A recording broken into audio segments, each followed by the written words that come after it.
8월 18일 화요일 이사야 29장 1절에서 14절 열심을 넘어 진심으로입니다. 오늘 이사야 29장 말씀은 하나님을 믿지 않는 사람들에게 하시는 말씀이 아닙니다. 하나님을 믿고 예배하며 하나님께 가까이 있다고 생각하는 사람들에게 하시는 말씀입니다. 주일이 되면 당연하게 교회로 나와서 찬양이 시작되면 찬양을 부르고 설교를 들으면서 아멘으로 화답하고 헌금도 드리는 그런 사람들, 겉보기에는 아무런 문제가 없어 보이는 신앙생활 속에서 오히려 그들의 마음이 하나님께로부터 조금씩 멀어질 수도 있다는 것입니다. 그저 하나님을 섬기는 거룩한 분위기 속에서 익숙한 신앙의 루틴을 따라가면서 이미 하나님을 향한 두려움과 떨림도 구원의 은혜에 대한 감격도 희미해져 버렸는데 스스로는 영적으로 안전하다고 착각할 수도 있다는 말씀입니다. 1절에서 4절입니다. 슬프다 아리엘이여 아리엘이여 다윗이 진친 성읍이여 해마다 절기가 돌아오려니와 내가 아리엘을 괴롭게 하리니 그가 슬퍼하고 애곡하며 내게 아리엘과 같이 되리라. 내가 너를 사면으로 둘러 진을 치며 너를 애워 대를 쌓아 너를 치리니 내가 낮아져서 땅에서 말하며 내 말소리가 나지기 티끌에서 날 것이라. 내 목소리가 신접한 자의 목소리같이 땅에서 나며 내 말소리가 티끌에서 짓거리리라. 하나님께서 예루살렘을 아리엘이라고 부르십니다. 예루살렘은 다윗의 성읍이고 하나님의 성전이 있으며 해마다 절기를 지키고 예배하는 곳입니다. 그런데 하나님께서는 바로 그 예루살렘을 괴롭게 하겠다고 말씀하시고 예루살렘 전체가 아리엘, 곧 재물을 태우는 번제단처럼 될 것이라고 말씀하셨습니다. 역사적으로 이 일은 아수르와 같은 이방 군대를 통해서 이루어지는 일이지만 이사야는 이것을 하나님께서 친히 예루살렘을 치시는 것으로 표현하고 있습니다. 하나님께서 예루살렘을 사방으로 둘러싸시고 탑을 쌓아 포위하시고 흙더미를 쌓아 올려서 그 성을 공격하시겠다는 것입니다. 그때의 예루살렘은 낮아져서 땅바닥에서 말하게 될 것이고 그 말소리가 얼마나 작고 희미한지 티끌 가운데 개미 소리 같고 유령의 소리같이 가늘게 들리게 될 것입니다. 하나님께서는 그들이 의지하고 자랑했던 것들을 친히 무너뜨리시고 자신들이 얼마나 연약한 존재였는지를 깨닫게 하시고자 하시는 것이죠. 하나님의 백성에게 이 말씀은 굉장히 충격적인 말씀이었습니다. 그들은 하나님이 성전이 있는 예루살렘에서 여전히 예배를 드리고 있었고 해마다 절기를 지키고 있었습니다. 그러니 하나님께서 하나님의 성전이 있는 예루살렘과 자신들을 당연히 지켜주실 것이라고 기대하고 있었습니다. 그런데 문제는 그들에게 하나님을 섬기는 모양은 있었지만 실제 그들의 삶이 달랐다는 데에 있었습니다. 입으로는 하나님을 섬긴다고 말했지만 나라가 위기에 처하자 그들은 하나님이 아니라 이방 나라 애굽의 힘을 붙들었습니다. 하나님을 섬기는 외형은 있었지만 실제로는 하나님보다 다른 것을 더 믿고 더 의지하고 있었던 것입니다. 하나님께서는 우리의 종교적인 행동만을 보시는 분이 아니십니다. 그 행동을 하는 우리의 마음을 보시는 분이십니다. 우리는 신앙생활을 하면서 이 사실을 잊지 말아야 합니다. 성경을 많이 안다고 해서 반드시 하나님의 뜻대로 사는 것은 아닙니다. 교회에 오래 다녔다고 해서 하나님과 더 가까운 것도 아닙니다. 교회에 다닌다는 것, 예배의 자리에 앉아 있다는 것, 교회에서 어떤 일을 담당하고 있다는 것이 그 자체로 하나님과 바른 관계에 있다는 증거가 되는 것은 아닙니다. 우리가 쌓아 올린 신앙의 연조 뒤에 숨어서 정작 마음은 하나님께로부터 멀어진 채로 세상의 애굽을 기웃거리고 있지는 않은지 우리 스스로를 돌아보기를 원합니다. 5절에서 8절입니다. 그럴지라도 내 대적의 무리는 세미한 티끌 같겠고 강포한 자의 무리는 날려가는 겨 같으리니 그 일이 순식간에 갑자기 일어날 것이라. 만군의 여호와께서 우레와 지진과 큰 소리와 회오리 바람과 폭풍과 맹렬한 불꽃으로 그들을 징벌하실 것인즉 아리엘을 치는 열방의 무리 곧 아리엘과 그 요새를 쳐서 그를 곤고하게 하는 모든 자는 꿈같이 밤의 환상같이 되리니 줄인 자가 꿈에 먹었을지라도 깨면 그 속은 여전히 비고 목마른 자가 꿈에 마셨을지라도 깨면 곤비하며 그 속에 갈증이 있는 것 같이 시온산을 치는 열방의 무리가 그와 같으리라. 5절부터는 예루살렘을 둘러싼 대적들이 등장합니다.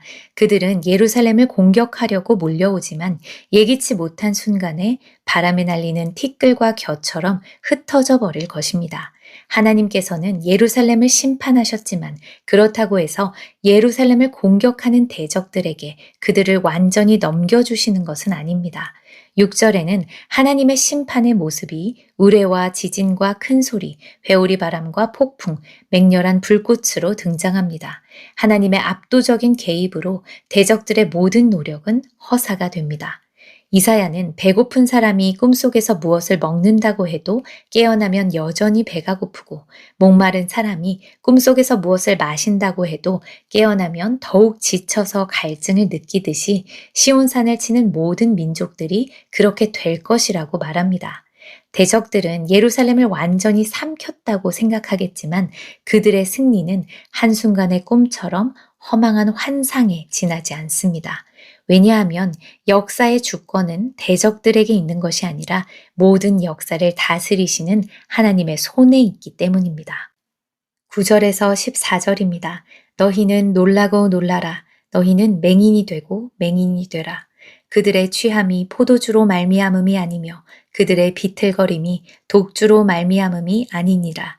대저 여호와께서 깊이 잠들게 하는 영을 너희에게 부어주사 너희의 눈을 감기셨음이니 그가 선지자들과 너희의 지도자인 선견자들을 덮으셨음이라. 그러므로 모든 계시가 너희에게는 봉한 책의 말처럼 되었으니 그것을 글 아는 자에게 주며 이르기를 그대에게 청하노니 이를 읽으라 하면 그가 대답하기를 그것이 봉해졌으니 나는 못 읽겠노라 할 것이요. 또 그 책을 글 모르는 자에게 주며 이르기를 그대에게 청하노니 이를 읽으라 하면 그가 대답하기를 나는 글을 모른다 할 것이니라. 주께서 이르시되 이 백성이 입으로는 나를 가까이 하며 입술로는 나를 공경하나 그들의 마음은 내게서 멀리 떠났나니 그들이 나를 경외함은 사람의 계명으로 가르침을 받았을 뿐이라. 그러므로 내가 이 백성 중에 기이한 일, 곧 기이하고 가장 기이한 일을 다시 행하리니 그들 중에서 지혜자의 지혜가 없어지고 명철자의 총명이 가려지리라. 하나님께서는 대적들을 흩으시고 역사를 움직이고 계셨지만 정작 예루살렘은 하나님의 일을 보지 못합니다. 그들은 실제로 눈먼 사람들이 아니었고 술에 취해 있던 사람들도 아니었습니다. 하지만 그들은 마치 눈이 먼 사람들처럼 하나님의 일하심을 보지 못했고 독주에 취한 사람들처럼 갈 바를 알지 못하고 비틀거렸습니다. 국가적인 위기 앞에서 그들은 아수르가 얼마나 강한지 애굽이 자신들을 도와줄 수 있는지를 끊임없이 계산했지만 정작 그 모든 역사를 주관하고 계시는 하나님을 바라보지는 못했습니다. 10절에서는 하나님께서 그들에게 깊이 잠들게 하는 영을 부으시고 그들의 눈을 감기게 하셨다고 말씀하십니다. 그들에게는 말씀이 없었던 것이 아닙니다. 선지자가 말씀을 전하지 않았던 것도 아닙니다. 말씀은 바로 그들 앞에 있었습니다. 그런데 그 말씀이 그들에게는 마치 봉인된 책과 같아서 그를 읽을 줄 아는 사람은 책이 봉인되어 있어서 읽을 수 없다고 말하고 그를 모르는 사람은 그를 몰라서 못 읽겠다고 말합니다. 우리도 매일 성경을 펴서 읽고 매주 설교를 듣습니다. 그런데 그 말씀이 정작 내 삶을 향한 하나님의 음성으로 들리지 않을 때가 많습니다. 말씀을 읽어도 내 안에 죄악이 깨달아지지 않고 내가 하나님께로부터 얼마나 멀어져 있는지도 느끼지 못하는 상태. 말씀이 내 고집 하나 꺾지 못하고 내 삶을 전혀 건드리지 못하는 상태. 이것이 이사야가 말하는 영적으로 눈이 먼 상태입니다. 13절에서 하나님께서는 그들의 문제를 정확하게 말씀하십니다. 주께서 이르시되 이 백성이 입으로는 나를 가까이 하며 입술로는 나를 공경하나 그들의 마음은 내게서 멀리 떠났나니. 그들은 입술로는 하나님을 부르지 않은 적이 없었습니다. 그러나 그들의 마음은 하나님에게서 멀리 떨어져 있었습니다. 하나님을 경외한다고 말하지만 그것은 그저 이제껏 사람들이 해오던 관습대로 타성에 젖어서 다른 사람들에게 들은 말을 흉내내고 있는 것일 뿐입니다. 우리의 모습도 마찬가지입니다. 입술로는 하나님을 믿습니다라고 고백하면서도 정작 중요한 순간에는 내 판단을 더 믿고 입술로는 하나님께 맡깁니다 기도하면서도 내가 원하는 결과를 붙들고 놓지 못할 수도 있습니다. 결국 우리의 신앙이 우리의 마음의 중심을 하나님께 내어드리는 하나님을 향한 살아있는 믿음이 아니라 하나님을 섬기는 모양만 남은 신앙이 될 수 있다는 것입니다. 하나님은 이러한 신앙을 그냥 내버려 두지 않으십니다. 내가 이 백성 중에 기이한 일, 곧 기이하고 가장 기이한 일을 다시 행하리니 그들 중에서 지혜자의 지혜가 없어지고 명철자의 총명이 가려지리라. 하나님은 그들이 의지하던 지혜를 무너뜨리심으로 다시 하나님을 바라보게 하십니다. 예수님께서 이 땅에 오셨을 때 바리새인들과 서기관을 향해 오늘 이사야 29장 13절의 말씀을 인용하시며 책망하셨습니다. 마태복음 15장에 외식하는 자들아 이사야가 너희에게 관하여 잘 예언하였도다. 일러스되 이 백성이 입술로는 나를 공경하되 마음은 내게서 멀도다. 사람의 훈계를 마치 교리인 양 가르치며 나를 헛되이 예배한다 하였느니라 말씀하셨습니다. 특별히 이 말씀 앞에서 우리의 신앙을 다시 돌아볼 수 있기를 원합니다. 오늘 본문은 너희 예배가 형식적이니 좀 더 진정성 있게 해보라는 말씀이 아닙니다. 형식적인 신앙을 조심하자는 수준의 교훈으로 남아서도 안 되겠습니다. 하나님께서 원하시는 것은 우리의 마음입니다. 신명기 6장 5절에서 하나님께서는 너는 마음을 다하고 뜻을 다하고 힘을 다하여 내 하나님 여호와를 사랑하라고 말씀하셨습니다. 하나님께서 원하시는 것은 마음을 다해 하나님을 사랑하고 마음을 다해 하나님을 의지하는 것입니다. 우리의 마음의 중심이 하나님을 향하고 하나님께서 내 삶의 중심이 되시는 것입니다. 오늘도 입술만 하나님께 가까운 사람이 아니라 마음으로 하나님께 가까이 있는 사람, 하나님을 섬기는 모양만 가진 사람이 아니라 삶의 가장 중요한 순간에 하나님을 의지하는 사람, 말씀을 듣기만 하는 사람이 아니라 그 말씀 앞에 자신을 내려놓고 살아가는 사람이 되기를 소망합니다. 기도하겠습니다. 하나님 아버지, 입술로는 주님을 가까이 한다고 말하면서도 마음은 주님에게서 멀어져 있지 않았는지 돌아봅니다. 예배의 모양에 만족하지 않게 하시고 말씀 앞에서 우리의 마음을 살피며 내 생각과 고집을 내려놓게 하소서. 우리의 마음의 중심이 다시 주님을 향하게 하시고 삶의 모든 순간에 주님을 의지하며 살아가게 하소서.